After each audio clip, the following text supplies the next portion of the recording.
Hi, my name is Amanda. I will be presenting on the issue of hospital practices below barcode medication administration standards and the associated risks of adverse drug events. I'll start by talking about barcode medication administration. It is an electronic scanning system that prevents medication errors at the point of administration. The nurse will scan the barcodes of the patient's wristband and the actual medication label. The benefits is that compliance with the 10 rights of drug administration, so right patient, right dose, right route, right time, frequency, etc. It also is a valuable double check on the clinical reasoning of the pharmacist and the nurse. So the pharmacist, when he's preparing the medication, he'll go ahead and do his checks, and when the RN gets it in his or her hand, they'll go ahead and do the checks as well, including the 10 rights, and also comparing the medication label to what's in the EMR. Also, another benefit of the barcode medication administration is the efficiency of it. It allows real-time updates into the EHR. So I found an article in Healthcare Informatics magazine, and it mentioned about the release of the 2018 Barcode Medication Administration report. And that was based on the data in a 2017 hospital survey, which the Leapfrog Group did. So the Leapfrog Group is a national nonprofit organization, and their main mission is to improve healthcare quality and safety. So what the Leapfrog Group did is they took the data from that hospital survey, and they, in regards to the participants in that survey, were like these hospitals. It was about 2,000 hospitals that participated. And so what the Leapfrog Group did is they rated their compliance based on barcode medication administration standards. Now, these barcode medication administration standards was set by the Leapfrog Group, and it had 4 components. I'll go over them right now.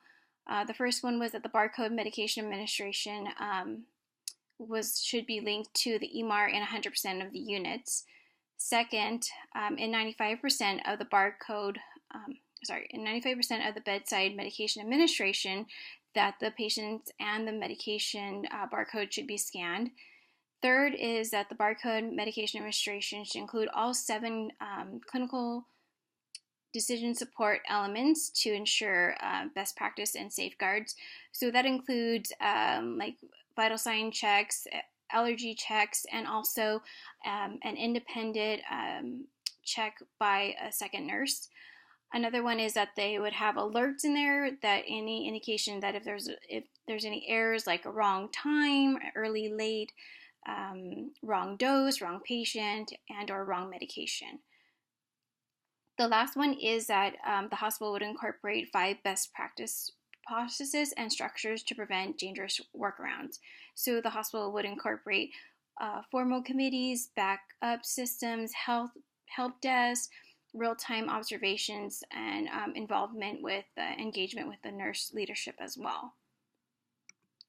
So in the main findings of the actual report, the Leapfrog Group found that barcode medication administration was linked to EMR in 98.7% of the hospitals. So that's good.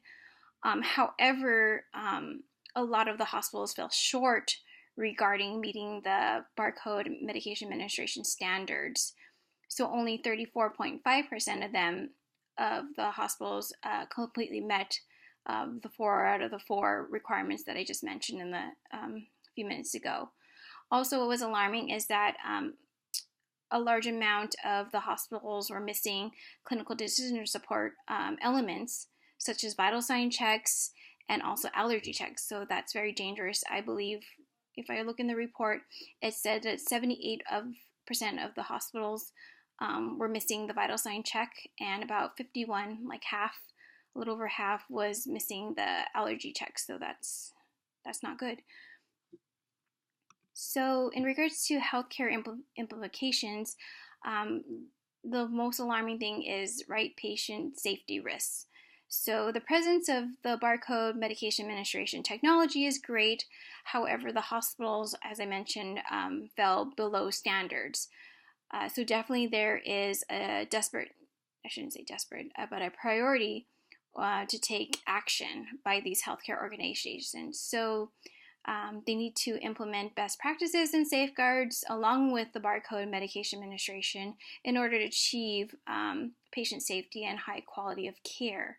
So definitely these hospitals and healthcare organizations need to regroup and look at their practices, look at how they're using the barcode medication administration, and what other practices they have in place to prevent patient safety. So I chose this topic.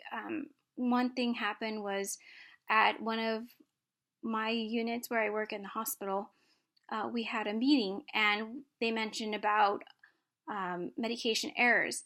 And our hospital recently just changed their EHR. I believe it was December. And in the new EHR, they implemented barcode medication administration. So they never used barcode before. But our manager mentioned about, it didn't happen on our floor, but there was 2 incidents where there was medication errors. So medications were given to the wrong patient.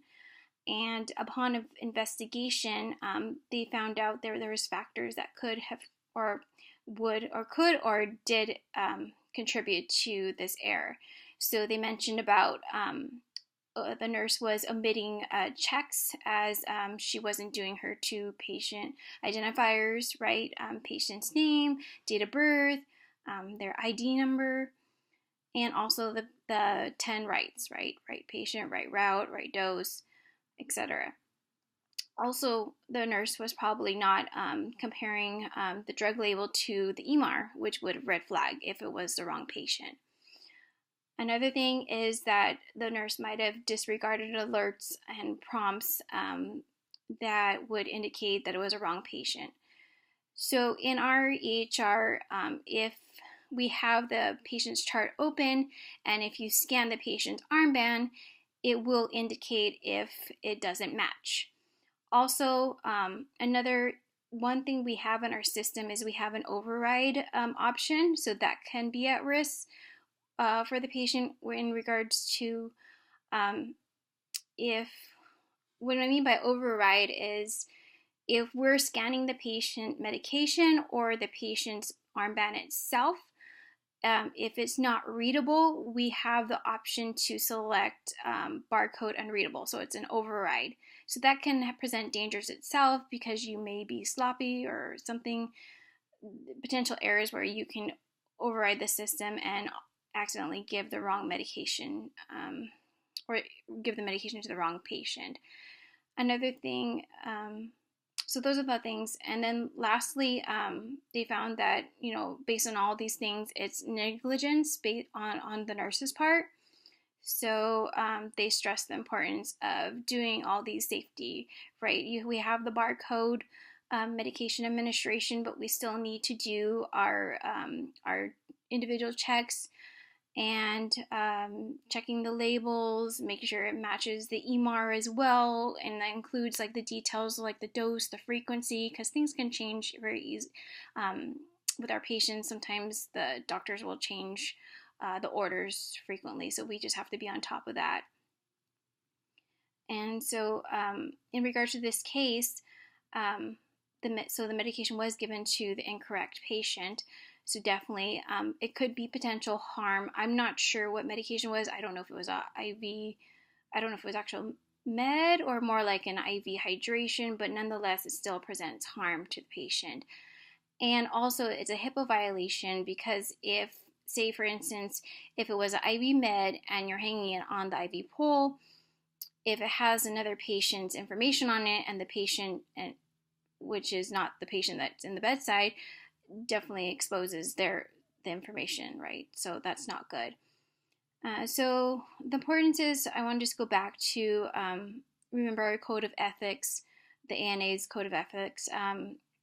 The nurse promotes, advocates for, and protects the rights, health, and safety of the patient. So we're always should be aware of patient safety, do our due diligence, and using our nursing judgment and critical thinking skills. Yes, technology can help, but it can present barriers too. We don't want to get too comfortable with like the prompts. Yes, we should actually really pay attention to the prompts, like in the situation where at our hospital the nurses was ignoring the prompts. So definitely read them and don't just click them.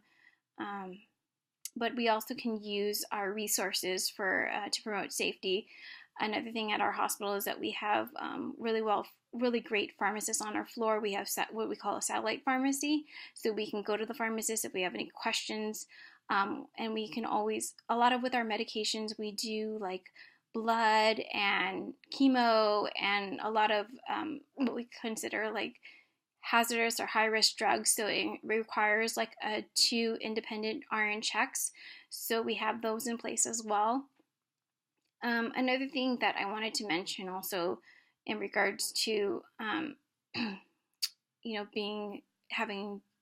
being very diligent and very aware of potential risks is that on our floor, we're required to report if there's any near misses, which means that if there's a potential risk where it could be a medication error or any kind of harm to the patient, we're supposed to address it to management. So before it actually happens, so it can prevent like any future issues, or that things that if it's a process that it can be they can look into it and revise it. We also have like a system called TIPS, so we have to report that, or if any adverse events happen, we report it to TIPS as well. Another thing is if there's like a system error where, this is the barcode administration system is a computer system.